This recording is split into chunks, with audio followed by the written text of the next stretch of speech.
പറയുമ്പോ കക്കൂസൈക്കണം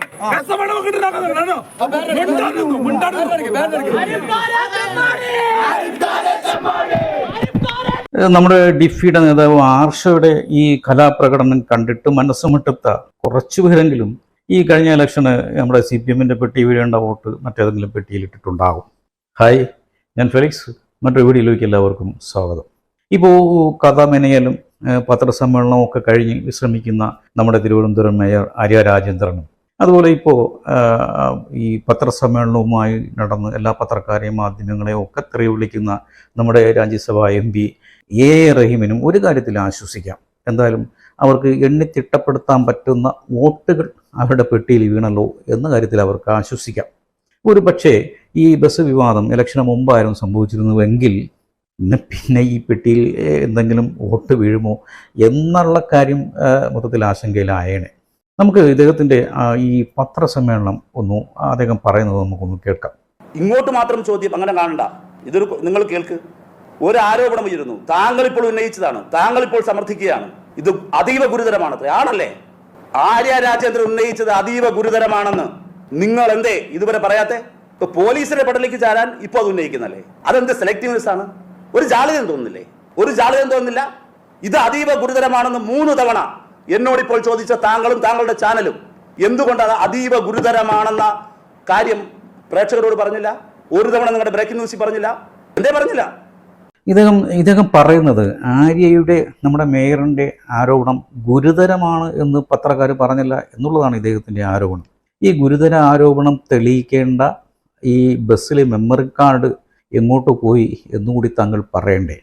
നമ്മുടെ ആര്യ രാജേന്ദ്രൻ്റെ ആരോപണമായിട്ട് മാത്രം നിൽക്കുകയാണ്. അത് ഈ വീണിടം വിഷ്ണുലോകമാക്കുന്ന നിങ്ങളുടെ പാർട്ടിയുടെ അടവുതന്ത്രമാണെന്ന് കേട്ട ജനങ്ങൾക്കെല്ലാം നല്ല ബോധ്യപ്പെട്ടിട്ടുണ്ട്.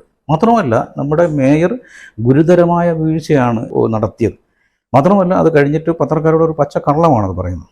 നമുക്കതുകൂടെ ഒന്ന് കേൾക്കാം. ഇന്ന് മേയർ മാധ്യമങ്ങൾക്ക് മുന്നിൽ വന്ന് പച്ച കള്ളവും പറഞ്ഞു.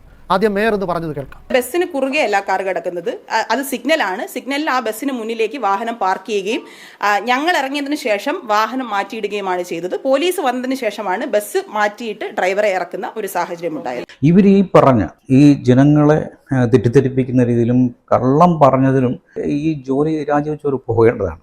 പക്ഷേ അങ്ങനെ ഒരു കീഴ്വഴക്കമൊന്നും നമ്മുടെ പാർട്ടിയിൽ ഇല്ലല്ലോ സഖാവേ, അല്ലേ? നമ്മുടെ മേയർ ആര്യ രാജേന്ദ്രനും അവരുടെ ഭർത്താവ് MLA സജിൻ ദേവും ഈ മൂക്കാത്ത 2 സഖാക്കളാണ്. ഒരു ചെറിയ പ്രായമാണ്, ഈ ഒരു പക്വത വന്ന് തുടങ്ങിയിട്ടേ ഉള്ളൂ. അതല്ലെങ്കിൽ സാമാന്യ ബോധമുള്ള ആരെങ്കിലും ഏതെങ്കിലും ഒരു മേയറോ MLA കാണിക്കുന്ന കലാപരിപാടികളാണോ അവർ ഈ റോഡിൽ കാണിച്ചു കൂട്ടിയത്? ഒരു പബ്ലിക് ട്രാൻസ്പോർട്ടിനെ തടഞ്ഞു നിർത്തുക, എന്നിട്ട് അതിൻ്റെ ഫ്രണ്ടിൽ കൊണ്ട് വണ്ടി കുറുകെ നിർത്തുക, അതും സീബ്ര ലൈൻ തടസ്സപ്പെടുത്തിക്കൊണ്ട്. ഇതൊക്കെ ഗുരുതരമായ വീഴ്ചയാണ് അവർ ചെയ്തത്. ഇതൊക്കെ നമ്മൾ ചില സിനിമകളിൽ മാത്രമാണ് ഇങ്ങനെ ചില സീനുകൾ നമ്മൾ കണ്ടിട്ടുള്ളൂ. പക്ഷേ അതിനേക്കാളും വെല്ലുന്ന സീനാണ് ഇവരവിടെ കാണിച്ചു കൂട്ടിയത്. പോക്കണക്കേടായി പോയി മേയർ. പിന്നിൽ മറ്റാരോ പറയുന്നത് പോലെ ചക്കിക്കുത്ത ചങ്കരൻ MLA ഭർത്താവ്. അറിയിക്കാത്തത് വീണ് കിട്ടുമ്പോൾ മെറിറ്റിനെ കുറിച്ചുകൂടി ഒന്ന് ആലോചിക്കണം.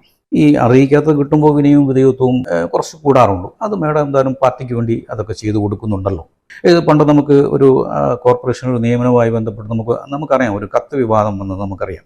അത് ഈ വിനയവും വിധേയത്വവും കൂടിയതുകൊണ്ടും പാർട്ടി നേതാക്കൾ പറഞ്ഞത് അതേപടി അനുസരിച്ചതുകൊണ്ടും വന്ന പൊല്ലാപ്പോളാണ് അതൊക്കെ. ഈ വിനയവും വിധേയത്വവും കൂടുമ്പോൾ പാർട്ടിയിൽ എങ്ങനെയെങ്കിലുമൊക്കെ അഡ്ജസ്റ്റ് ചെയ്ത് പോകാം. പക്ഷേ ജനങ്ങളുടെ മുമ്പിൽ വട്ടപൂജ്യമാകും. ഈ മേയറും സജിനും ഈ MLAയും ആദ്യം അറിയേണ്ടത് ഈ പാർട്ടി എന്ന് പറയുന്നത് ജനമാണെന്നുള്ള ബോധ്യമാണ് നിങ്ങൾക്ക് ആദ്യം വേണ്ടത്. നിങ്ങൾ ആദ്യം ഈ യദുവിനോട്, അതായത് ബസ് ഡ്രൈവറോട് നിങ്ങൾ ചോദിച്ചു ഞങ്ങൾ ആരാണെന്നറിയാമോ എന്നാണ് നിങ്ങൾ ചോദിച്ചത്. നിങ്ങൾ ആരാണ് മേഡം? നിങ്ങളൊരു പബ്ലിക് സെർവൻ്റ് അല്ലേ? അങ്ങനെയാണ് ഭരണഘടനാ വിവക്ഷ. അങ്ങനെയാണെങ്കിൽ നിങ്ങൾ ധാർഷ്ട്യത്തോടു കൂടി ഞങ്ങൾ ആരാണെന്നറിയാമോ എന്ന് ചോദിക്കുന്നതിന് പകരം നിങ്ങൾ ആരാണ് സുഹൃത്തെ എന്നാണ് ചോദിക്കേണ്ടിയിരുന്നത്. പക്ഷേ എന്ത് ചെയ്യാം, നമ്മൾ ഈ വോട്ടിട്ട് നിങ്ങളെയൊക്കെ വിജയിപ്പിച്ച് കഴിഞ്ഞാൽ പിന്നെ ജനങ്ങൾക്ക് നിങ്ങളുടെ മേലുള്ളൊരു മെറിറ്റ് അതോടുകൂടി ഇല്ലാതാകുമല്ലോ. പിന്നെ നിങ്ങൾക്ക് ജനങ്ങളോട് മെക്കിട്ട് കയറാനുള്ള ഒരു അപ്രഖ്യാപിത അവകാശമായി എല്ലാം മാറ്റിമറിക്കപ്പെടുമല്ലോ. എനിക്ക് ഇവിടെ തോന്നിയൊരു തമാശ എന്ന് പറഞ്ഞാൽ, ഈ പൊല്ലാപ്പിനിടയിൽ ഈ എ റഹീമിനെ ഈ പത്രസമ്മേളനവുമായി ആരാണ് പറഞ്ഞു വിട്ടതെന്നുള്ളതാണ്.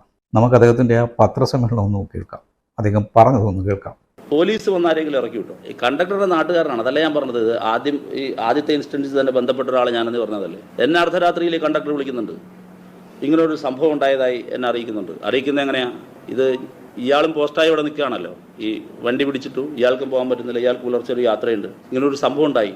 ഈ ഡ്രൈവറെ ആണെങ്കിൽ പിടിച്ച് പോലീസ് സ്റ്റേഷനിൽ കൊണ്ടുപോയി. ഈ ജോൺ ബ്രിട്ടാസ് പാർലമെന്റിൽ പ്രസംഗിക്കുമ്പോൾ അത് കേട്ടിരിക്കുകയും അത് പ്രോത്സാഹിപ്പിക്കുന്നതിന് വേണ്ടി ഡെസ്കിലടിച്ച് പ്രോത്സാഹിപ്പിക്കുകയും ചെയ്യുന്ന ഒരു പണിയാണ് നമ്മുടെ ഈ എ റഹീം ചെയ്തുകൊണ്ടിരുന്നത്. What is socialism, sir? Socialism has become Adanism.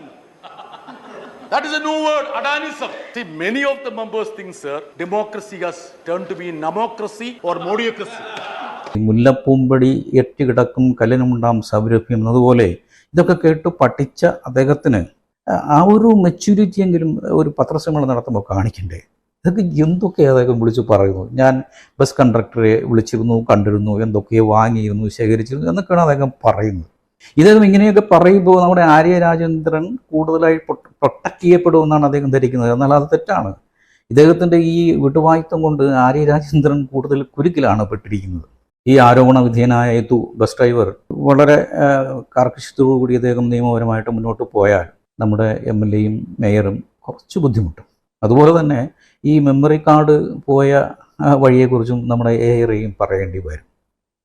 പിന്നെ നിങ്ങളുടെ ഗവൺമെൻറ് അല്ലേ, നിങ്ങളുടെ പോലീസല്ലേ ഇതൊക്കെ അന്വേഷിക്കുന്നത്, ഇതൊക്കെ ഏത് വഴി എത്താൻ പോകും എന്ന് ജനങ്ങൾക്ക് ഇപ്പോൾ തന്നെ നല്ല ധാരണയുണ്ട്. ഒരു പണ്ടുണ്ടായ കത്ത് വിവാദം വിജിലൻസ് അന്വേഷിച്ചിട്ട് അത് എങ്ങും എത്തിയില്ലല്ലോ, അതൊക്കെ ജനങ്ങൾ മറന്നില്ലേ? ഈ ഒരു ഹുങ്കാണ് നിങ്ങൾക്കുള്ളത്, എന്തും ചെയ്യാം എന്നുള്ളൊരു ഹുങ്ക്.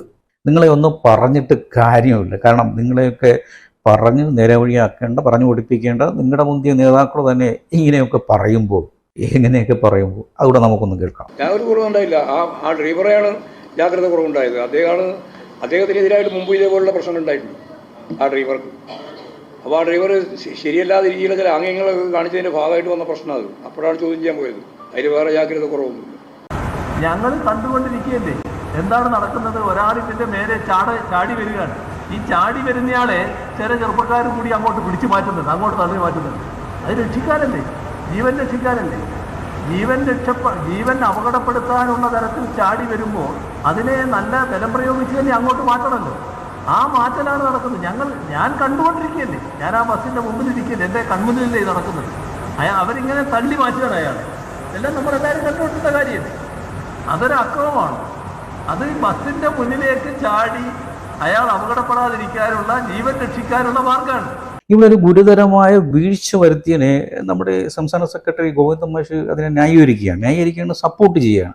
അതുപോലെ തന്നെ ജനാധിപത്യപരമായ രീതിയിൽ സമരം നടത്തിയവരെ അടിച്ച് തലമുണ്ട പൊട്ടിച്ചിട്ട് അതിനൊക്കെ ജീവകാരുണ്യ പ്രവർത്തനമെന്നാണ് നമ്മുടെ മുഖ്യമന്ത്രി വിശേഷിപ്പിക്കുന്നത്. ഇങ്ങനെയൊക്കെ അണികളോട് പറയുകയും പഠിപ്പിക്കുകയും അവർക്ക് നേതൃത്വം കൊടുക്കുകയും ഒക്കെ ചെയ്യുമ്പോൾ നിങ്ങളിൽ നിന്നൊക്കെ, ഈ നേതാക്കളിൽ നിന്നൊക്കെ പാവം മനുഷ്യൻ മറ്റെന്ത് പ്രതീക്ഷിക്കാനാണ്? നമ്മുടെ മേയറുടെ ആര്യ രാജേന്ദ്രൻ്റെ കുറച്ചുകൂടി മെച്ചപ്പെട്ട ഉജ്ജ്വല പ്രകടനത്തിന് വേണ്ടി നമുക്ക് കാത്തിരിക്കാം. നന്ദി, നമസ്കാരം.